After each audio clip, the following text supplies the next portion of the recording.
What's going on, everyone? Talen here, and welcome to another Marvel Contest of Champions video. Alright, so in this one we're going to be doing this month's event quest here. We have the X-Men Xenoclast, so we're going to be doing all 3 chapters here, but only the bosses, so I'm just going to be doing the boss fights, because that seems to be working out the best, and that way I can get it all into one video, instead of doing each chapter on its own, doing the whole path. But anyway, this month wasn't terribly bad. The only fight that really gave me much issue was the Havok fight. That one was not very fun to do. I fought him a few more times just to get used to him a little bit, but what you're going to be seeing in the following clips are going to be my first attempts at all of the bosses. So this is going to be my very first run fighting all of the bosses, and Mr. Sinister was another one that I could see being a little annoying, but we were able to get through him as well. So anyway, with that being said, let's just go ahead and jump into the fights and actually see what champs I used and talk about the battles a little bit more. So let's hop into that. Alright, so here we are at the first fight. We have Magneto here, and he's got Limber, Kinetic Resist, or Transference, and All or Nothing, which is the main one to look out for here, All or Nothing. But that Kinetic Transference is actually quite annoying because he gains power very quickly because of that, because he gains, I don't remember the exact percentages, but he gains power when you block his hits or parry his hits. He gains more power from a parry than a block, so ideally you want to intercept here. I did get lucky on this first fight here, because when I went back and I was fighting him again, I was actually having trouble getting to 2 bars of power before I pushed him to a special 3. You know, when I took a few more blocked hits from him. So either you need to be really good with your parries, or you know, you can't take any blocked hits, you need to get every parry and then go in for the attack, or you need to intercept him a few times. So once he's power locked with magic, it's a pretty straightforward fight. Just kind of do your normal magic gameplay, kind of dash back, try to intercept, and there we go. I messed up with one of my dash back intercepts right there, but it wasn't the end of the world. We're able to recover and finish him off here. So yeah, power control is definitely the way to go here. You might be able to get through with like Iceman or Gwenpool, where you can infinitely tank the special 3s. Well, Iceman, you need to make sure you have enough time for Ice Armor to come back, but anyway, that's going to be the main thing you want to play around, is that All or Nothing. So now we're moving on to an Emma Frost here, and she's got an enhanced special 1 biased, and she's defensive, but luckily she has Oscillate, and then we've got annoying Masochism to deal with there as well, so you don't really want to be putting any debuffs on her because you'll be healing up. But having that Oscillate is actually quite nice because of the defensive node, because with the defensive node, yeah, Emma can be kind of annoying because it's very kind of random when she might throw out that special 1. Even with the special 1 bias, with that defensive, sometimes she'll hold on to the special 1 and then she'll just randomly throw it when you're not expecting it, so that can be annoying. But anyway, with the Oscillate, when you have, yeah, I got hit right there. I haven't fought an Emma Frost in a while, so this is my first time fighting Emma in a very long time. But with the Oscillate, when she has the Fury, it makes the character more offensive, so it kind of cancels out the defensive node. But when the Oscillate goes into the defensive stat here, she is very defensive. But I take advantage of that with Sentinel here to build up my analysis charges, because I know she's pretty much not going to do anything. She's like Mordo when he's got his power gain going on, and I got hit again there by another special 1. I'm like, alright, I need to remember inverted controls, and now I've got the inverted controls locked in my brain, so I am ready to go. So it takes me a little while to adjust, but once I got it down, then it was pretty much smooth sailing from here. Or at least I think it was. I can't remember, because I'm doing the voiceover quite a bit later than when I recorded this initial clip here, but I think we end up beating her with Sentinel. We'll find out, but yeah, we got our analysis built up, so now it's pretty much just beating her down, and we gotta, yeah, let that kind of Oscillate switch over to the Fury mode, and then we can go to town. Boom, switch to Fury, so now, yep, special 1, dodge that, and go in for the attack, and yeah, Sentinel's hitting pretty hard now that we've got the 100 analysis charges, so now it's just pretty much getting to maybe a special 2 and just taking her out, or maybe I launched the special 1 here, I can't even remember. But with the armor up here, another strategy that I was using later on when I was 100%ing this is with Sentinel, I just kept doing heavy attacks and getting some shock damage on her, but you do have to make sure that you get her out of her diamond form first, but doing that shock damage from the heavy attacks was pretty nice. You can also do that with Domino, get the Incinerate if you have the Red Hulk synergy, because she'll just sit there and take heavy attack after heavy attack, because she just stays defensive, so she doesn't really attack back. At least that's what I found, because I did like 4 or 5 heavies in a row and she never even tried to fight back.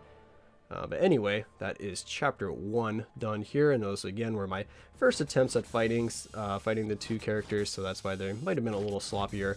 It took me a while, like I said, to get used to Emma Frost. But anyway, moving on to chapter 2 now, so we have a Sabertooth here, and again we have another defensive node here. He's got Enhanced Fury, he's got Enhanced Recovery, which is what they always throw on any regen champs, and then we have Vigorous Assault, which doesn't really work for Sabertooth because you need that regen to be an active buff, but his regens are passive, so I don't think he actually gets that damage boost. At least it didn't seem like he was getting that damage boost to me. But anyway, I'm going in with Sentinel again, and Sabertooth, despite having the defensive node, is actually very aggressive still, so that was kind of surprising to me, because I was going to do the same strategy as with Emma Frost. I was just going to build up my analysis charges by attacking it to the block, because I figured he's going to be really defensive, and then I'm going to launch some pretty beefy special 2s to kind of counteract that regen that he's got going on. But also Sentinel, of course, has that heal block on a special 1, so I could take advantage of that if I needed to, but I was trying to just build up my analysis charges here and see how good my special 2 damage would be. But if you don't have a Sentinel, pretty much any heal block champion will work just fine here, so heal block you should be good. And there we go with those Incinerates doing some massive damage. They're kind of outdoing his regen. I could have just popped the special 1 right there, but I was gonna let the Incinerates kill him, but they didn't quite do it, and as you can see, that regen is starting to build up quite a bit, so yeah, you definitely want to have a heal block champion, or just be able to do massive damage and not care about it. So there we go, Sentinel taking down another boss for me, and Sentinel seemed like a MVP for me, at least for this month's event quest, because he can handle all of the mutants quite easily, or, well, not easily, but since he can ramp up his damage, and that Incinerate does really good damage, I found him to be a good option. So now we have Cyclops here. He's got the special 1 bias, bubble shield, limber, and combo shield, so not really too much to worry about here. You don't really want to take any blocked hits, because I think that's what bubble shield was. If you take a certain amount of block hits, then he becomes unblockable. Yeah, you can see him adding up right there when I missed my parry, and then of course I get intercepted. I was like, oh, okay, you know what, stop that, Cyclops, it's time for me to get in here and start doing some damage. And no, I mistimed my evade as well, so yeah, I haven't fought Cyclops in a little bit. I gotta remember, you need to dash back quite late on his special 1, because of that last hit from the special 1 is quite delayed. Anyway, now we're going in here. Don't remember if I actually fully take him out with Sentinel, but we've got our analysis built up, so that's good. So now if we can, yeah, I think we die here. Yeah, I messed up a little bit, so I don't remember who I took Cyclops out with. Who do I have left on my team here? Oh, it might have been Mephisto, actually.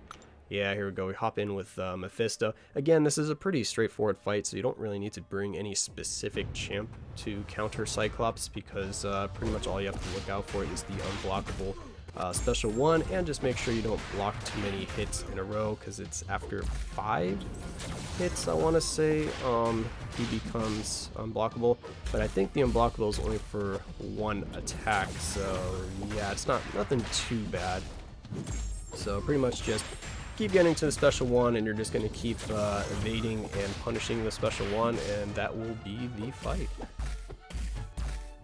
Yeah, there we go, just keep evading it.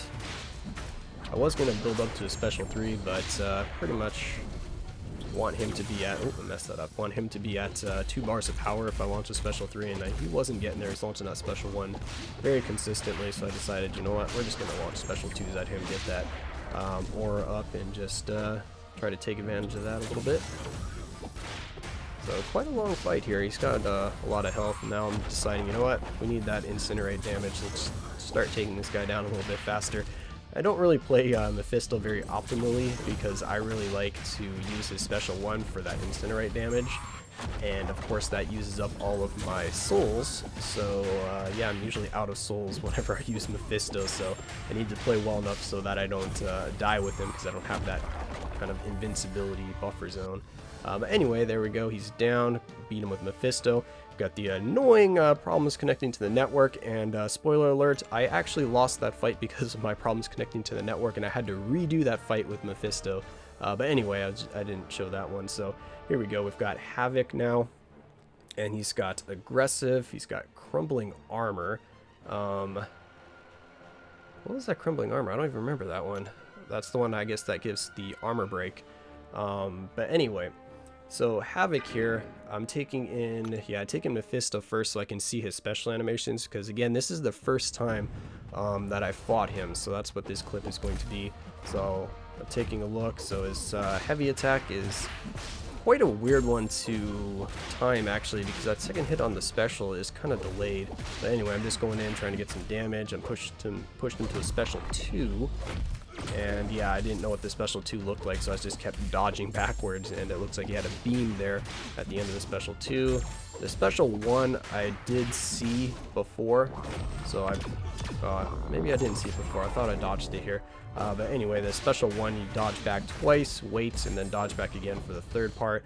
But there we go, we got the stupid plasma charges on us, and that detonated, and yeah, that killed us pretty much instantly. So I was like, alright, now I've got kind of a handle on Havok here. I was taking a look, I was like, what did all that damage to me? Because this was before I read all of his abilities, so I didn't know about the plasma charges building up on me, or I thought that it would do less damage or something like that.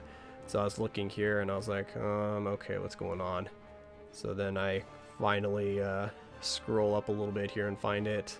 Yeah, it builds up the plasma charges on the opponent and detonates. So I was like, oh, okay, so that's what's going on here.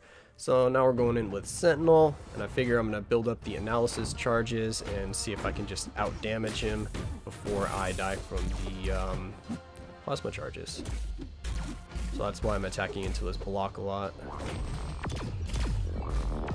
Yeah, there, I just blocked the whole thing because, yeah, I guess this was the first time that I saw the special animation. So now I try evading it there for the first time. I got hit by the final wave because you do have to wait a little bit for that wave. And now we're going in, yeah, punishing the heavy attack. And the way you want to fight Havok is actually you do want to push him to a special 2. That's the easiest one to evade and punish. But right there, I just kind of stood there because I wasn't really thinking about if I could punish it or not. So yeah, I just kind of stood there. You can punish it. I ended up doing that, I think, a little later in this fight, maybe not.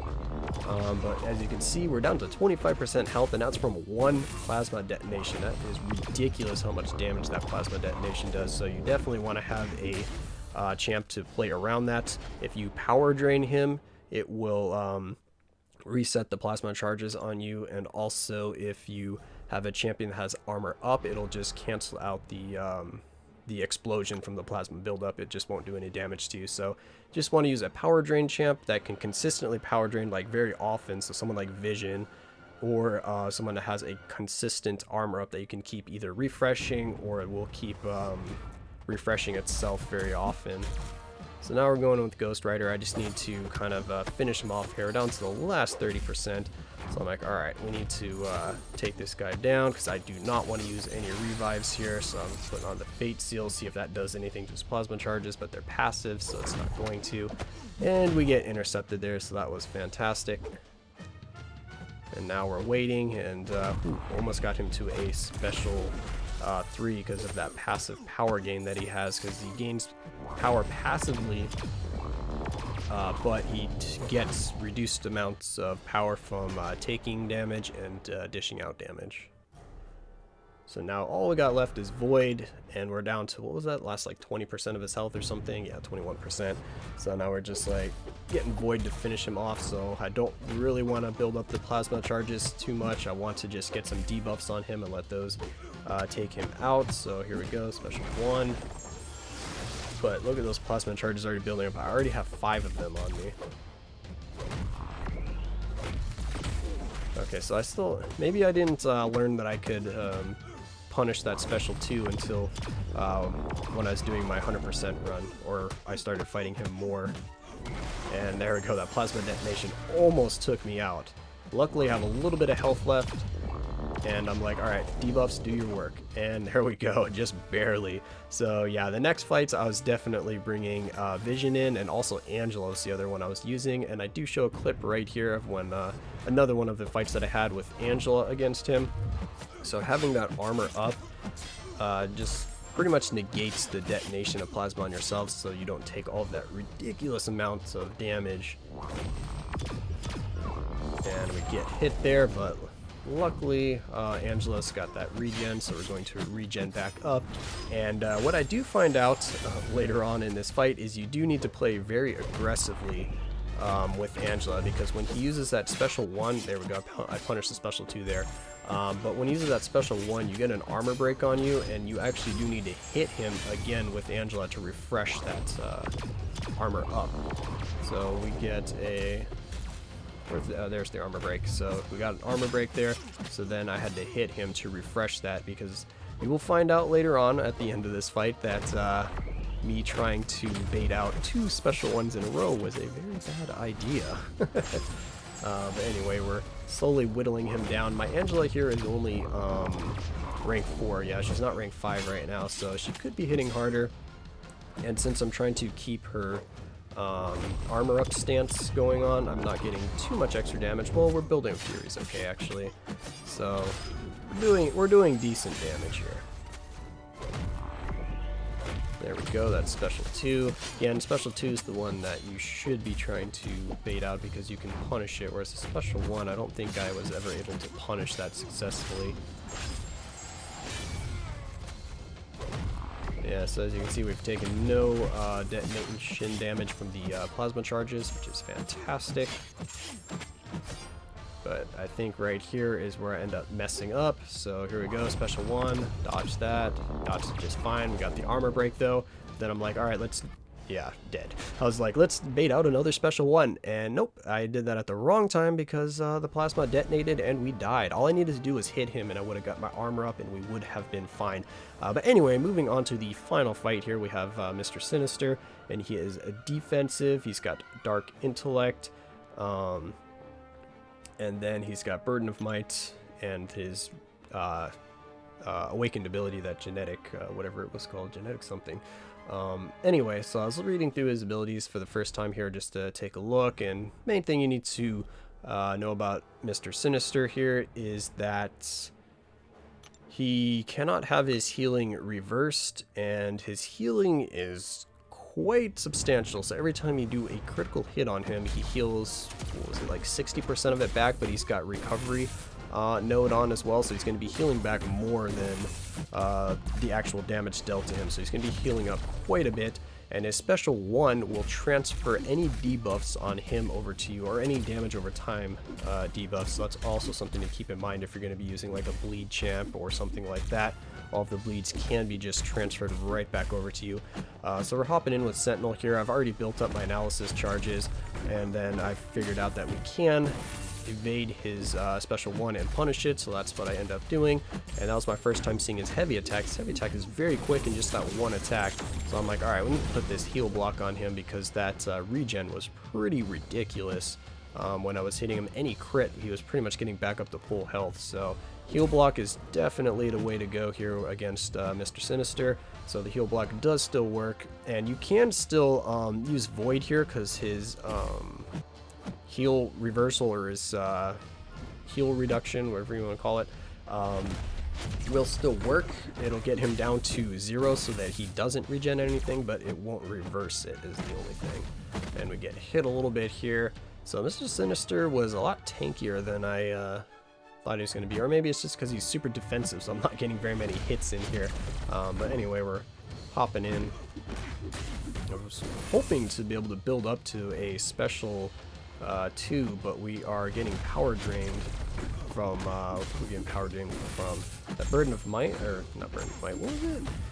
Whatever it is, whenever one of your debuffs expire, you get power drained, so that's why I blocked that special 1, because I wanted to keep my power. And there we go, we're getting some incinerates going on here, so I'm going to let those do a little bit of damage. And then I was like, whoops, he transferred all those incinerates over to me. That was a bad idea. There goes most of my health. Because the special one, it doesn't matter if you block it or evade it, he's going to transfer those damage over time debuffs to you. And there, I kind of messed up because I just forgot how quick his heavy attack is, so he's able to hit me with that special right away because I kind of hesitated a little bit to punish that heavy attack. So now we're going to hop in with Mephisto here probably. I don't know what I'm doing here. I think I was just thinking about who I was going to use. Okay, yeah, we hop in with Archangel here. So Archangel is actually another really nice counter to Mr. Sinister here, because if you get those neurotoxins going on, then he's not going to be able to transfer anything over to you when he does that special one.